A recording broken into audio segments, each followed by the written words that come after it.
Hi and welcome everyone, this is the Hobo Prepper. I am Friar Tuck. My bike is kind of...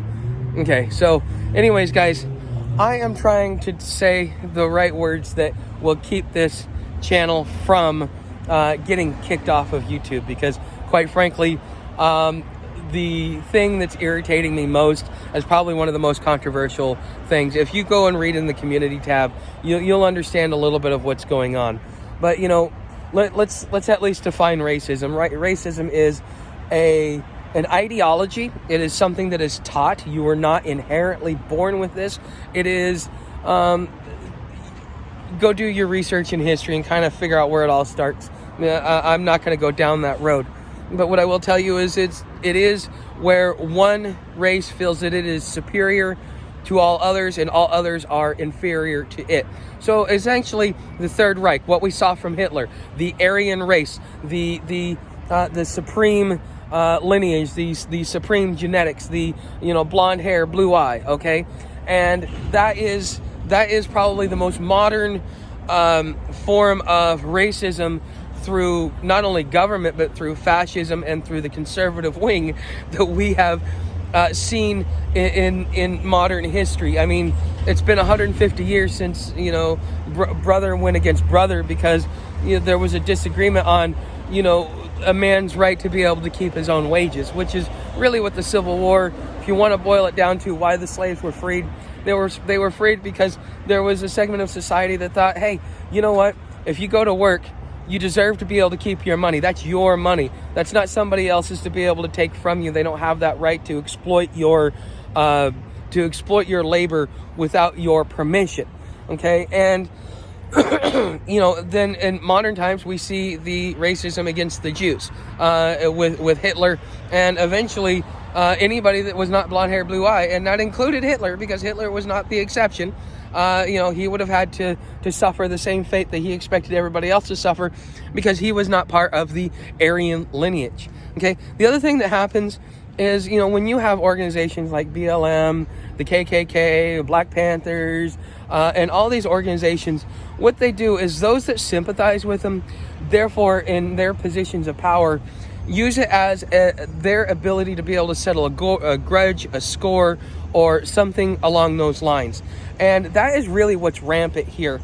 Going down to the food stamp office, I got to really kind of experience it, and I was flabbergasted because my old man taught me different. I mean, my mother taught me wrong on that one, and my father undid that, and I'm grateful for it.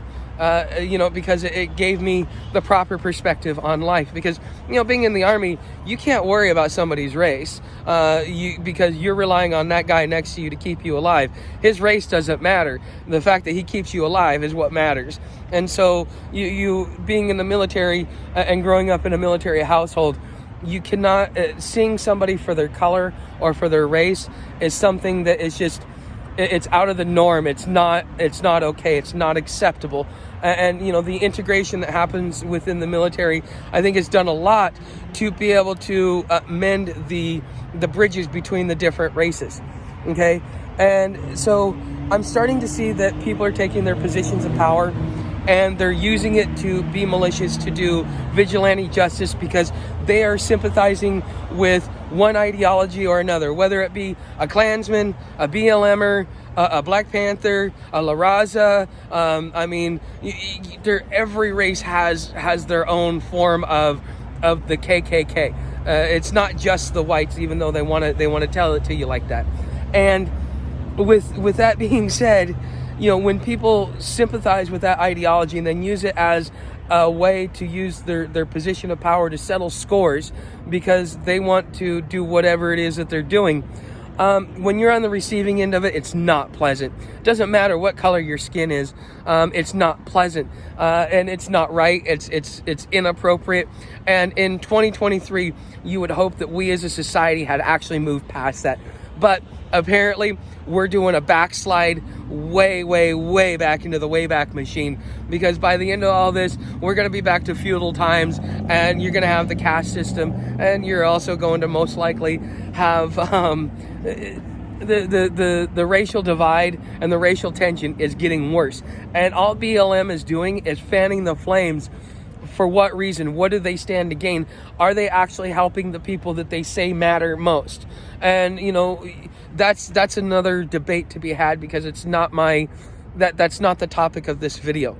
And so last night was kind of my final straw, because one of the things when you're a traveler, whether you be nomad, homeless, whatever you want to call yourself, when you're traveling or when you have your gear and you go into these shelters, you know, most of these shelters, they're not going to separate you from your gear.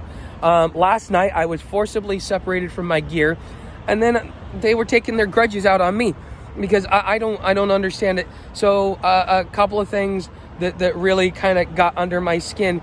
So the first night I came in, I let the guy know. I said, I'm recovering from a chest cold. I need my sleeping gear, and this is part of my recovery. Oh yeah, not a problem. I mean, I let the guy inspect my bags and did the whole night. I was very cooperative with him, very helpful. Him and I had a good conversation. Good guy, decent human being. Okay, because he looked at the situation and he assessed it for what it was, instead of trying to play, okay, whatever, guys. That was really good. That's why I was like, okay, I don't mind staying here, but there's just something off. But, you know, as I said, it looks like there are people that are trying their own vigilante justice, and there is a race war that is brewing, whether you realize it or not. And I think it's going to really start in the South, and it's gonna flame itself up north, you know. And we could talk about this all day, and I don't want to. So, so when I come in last night, they're like, oh, well, you know, you got to put your tool bag back. I'm like, yeah, I already did the tool bag. And then I said, okay, this is my sleeping gear. This is my blanket and my sleeping bag. Oh, well, you can't bring your sleeping bag or your blanket in here. I'm like, what are you talking about? Guy let me do it last night. Not a problem. You know, I says, I'm recovering from a chest cold. I need this to keep warm. Oh, no. You can't bring it in. Well, I can't put it out on my bike because I don't want to leave my gear out there. And so I was only allowed to bring in my clothes. And I was told that I had to take my bag to have my sleeping pad, my sleeping bag, and my blanket and some other things in it. I had to take that and put it in an open bin.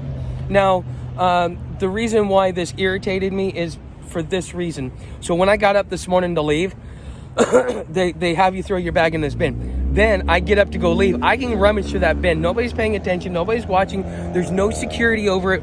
If I wanted to walk away with people's stuff, I could have walked away with like 2 or 3 bags, at least, minimum.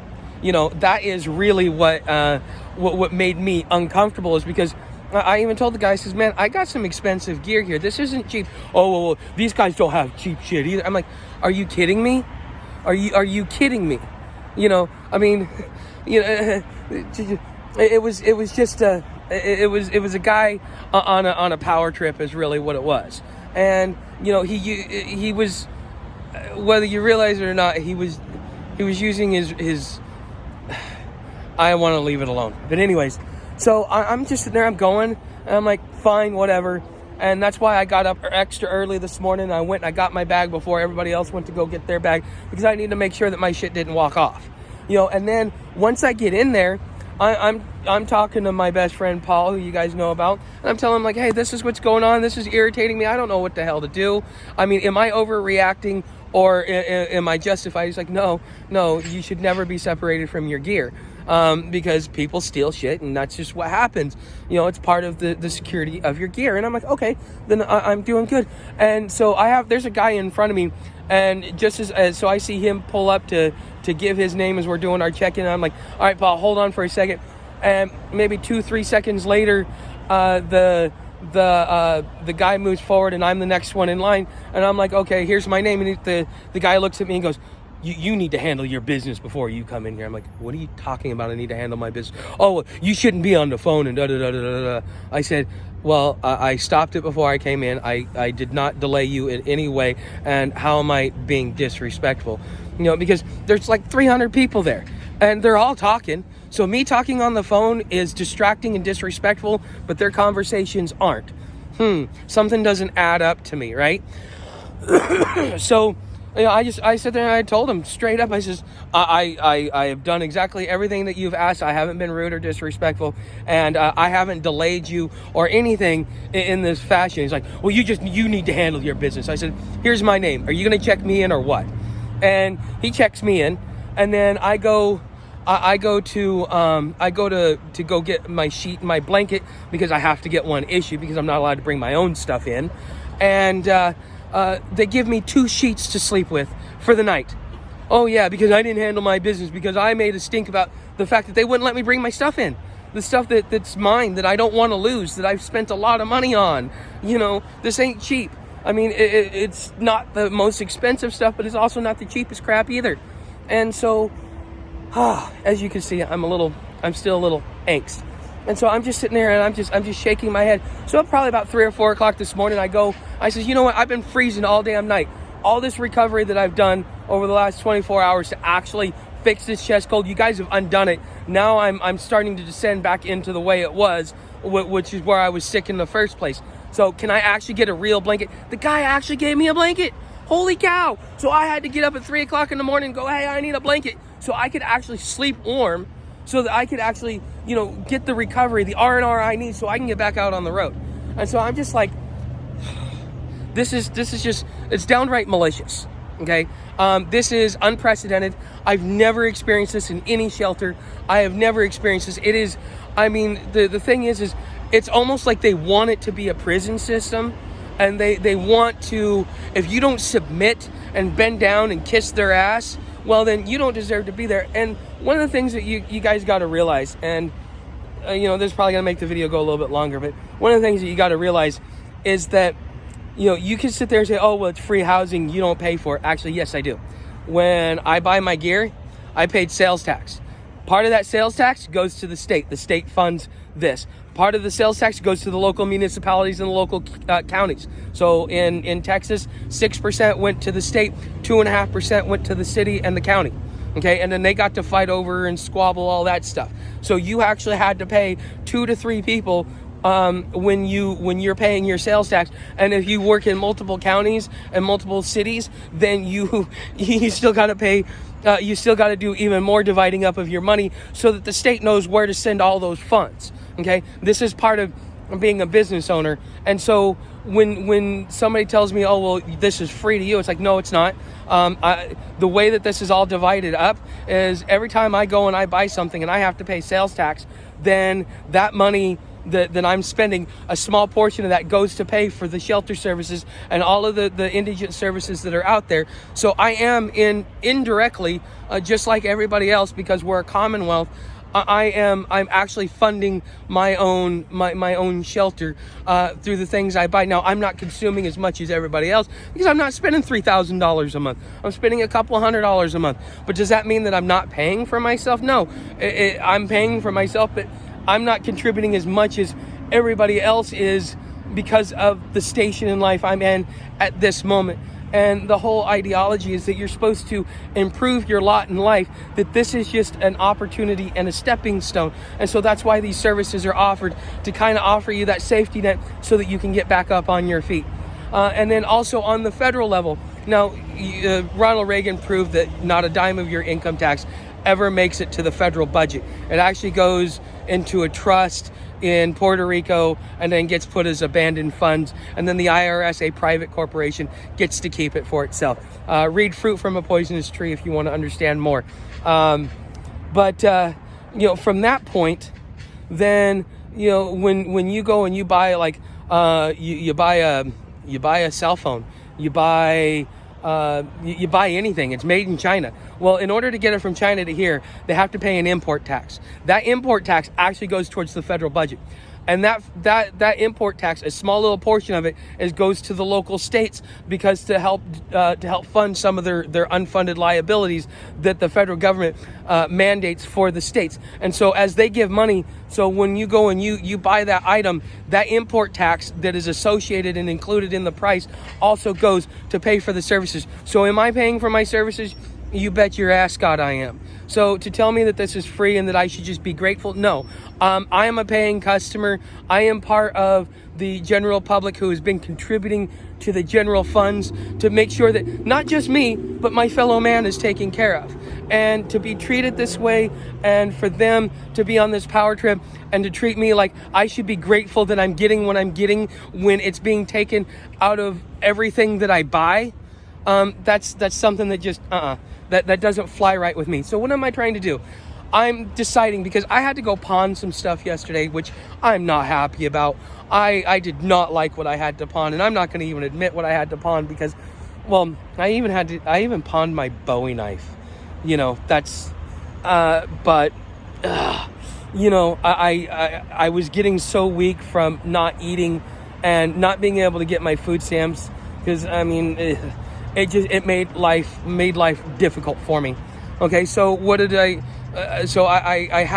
went and I sold some of my gear so that I could actually eat, but I made sure not to get rid of anything that was important for my survival. So don't worry about that, guys. Still got my sleeping gear and all that stuff, but some of the gear that I had, I kind of had to do it, and it freed up some space, and it's going to lighten me up. But at the end of the day, you know, I'm deciding, do I want to backtrack and chase my tail in circles and go back to Gainesville? And do I want to do that? Or do I want to just say, screw the South? BLM owns the South. BLM owns the big cities. And just kind of navigate myself around, because, you know, the further north that I move, the easier it's going to get for me, because there's going to be more people like me around that will, you know, because within the white community, I don't know, it doesn't seem to be, the BLM crap doesn't seem to be supported. I mean, it's hypocrisy. Okay, so I'm deciding, do I want to head to Memphis? Because I'm not going to continue down to New Orleans. Paul's telling me that there's a serial killer on the loose, and that they've defunded the police so much there that unless you're on Bourbon Street, there's no police presence, and it may be extremely dangerous for me, especially what's going on with this racial tension that we're having in this country. And the George Floyd riots really kicked everything off. And I think in hindsight, we're going to look back and we're going to go, man, this was the catalyst that started everything, kind of like the election of Abraham Lincoln as the catalyst that started the Civil War. And I think that at this point, unfortunately, we have backslid in our progression as a society to a point to where you need to really just understand that the world is about to become segregated. So if it's going to become segregated, then I need to get over to an area where I'm going to be able to fit in and not have to deal with the crap that I'm dealing with here, and actually deal with decent human beings. You know, but the thing is I don't think that's even going to be a solution. But you know, I'm not going to lose the day. I am going to win. You know, and if you watch the Bear Independent video last night, you'll know what I'm talking about. I want to make sure that I don't lose the day, but I also want to make sure that I actually set myself up for a winning strategy. And my winning strategy is to get to a place where I feel good and comfortable enough to be able to become static for a while, so that I can set up shop and really start making money the way I want to make money, and not just rely on donations from YouTube and all those different things. So anyways, guys, I don't want to make this video too long, but one thing I do want to say is that I am deciding I'm most likely going to be heading towards Memphis. I'm gonna stop, and my live streams are going to be sporadic. My videos are going to be sporadic. I do have the ability to do down to 20 degrees and lower if necessary, because of all of the gear that I have. I am set up so instead of, you know, being a whiny little brat, I'm just going to man up, and I'm going to go do what I know I need to do instead of, you know, all this other stuff. And I'm going to have to make some adjustments to how I sleep at night so that I can be prepared for these cold weather nights. So anyways, guys, I hope that this explains more of what's going on. Thank you for watching You guys know how to support the channel. Like, subscribe, share, leave a tip down in the tip jar. I'm not even sure I'm going to be able to get food stamps because of the 30-day wait that they're giving me. And I got to get out of this town quick, or I'm going to end up losing more than I want to lose. And I don't want to backtrack. And I can't go, I'm not going further west until I've gone north. And then maybe I might do a roundabout to hit up on the west coast, where I know that's more people of my understanding, well, used to be. The west coast has gone crazy now. But anyways, guys, you can also do the affiliate links and tip in the tip jar. Like, subscribe, share. Come on over to Patreon. Thanks for watching. I'll see you in the next video.